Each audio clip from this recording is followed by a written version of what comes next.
BJP MP Dinesh Sharma commented on Rahul Gandhi's recent activities, saying Rahul Gandhi is restless these days. He has told so many lies and spread so many rumors, which is why he is restless. He couldn't reach Wayanad for 3 to 4 days, and now that he has arrived there, it's natural for him to be restless. He is sinful, which is why he tweets whatever comes to his mind. The public does not take his words seriously.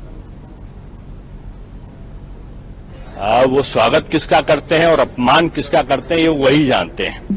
अपमान तो उन्होंने अपने प्रधानमंत्री का कर दिया था कि मनमोहन सिंह थे, विधायक लाए थे मनमोहन जी, और उन्होंने सार्वजनिक रूप में उसको फाड़कर न केवल मनमोहन जी का अपमान किया था बल्कि संविधान का भी अपमान कर दिया था। वो आजकल बेचैन हैं, इतना झूठ बोला है उन्होंने, इतनी अफवाह फैलाई है, इतना भ्रम पैदा किया है कि उनका मन बेचैन होना स्वाभाविक है। 3 दिन तक वो 4 दिन तक वो अपने वायनाड में नहीं पहुंच पाए, जहां की जनता ने उनको चुना था 2-2 बार। राष्ट्रीय स्वयंसेवक संघ के जो स्वयंसेवक थे वो अपनी जान पर खेलकर चारों दिन वहां पर अभी तक लगे हुए हैं। उनका कांग्रेस का कार्यकर्ता नहीं पहुंचा, कांग्रेस का नेता नहीं पहुंचा, राहुल गांधी जी, प्रियंका जी नहीं पहुंची। अब जब पहुंचे हैं तो उनको बेचैनी आना स्वाभाविक है। उन्होंने जो झूठ बोले थे, जो विभिन्न प्रकार की अफवाहें फैलाई थी, वो पापग्रस्त हैं और बेचैनी के कारण उनको रात को नींद नहीं आती।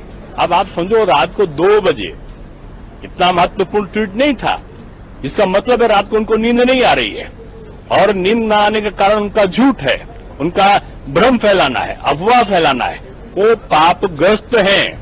इसलिए रात को जाग जाग कर जो मन में आता है वही ट्वीट कर देते।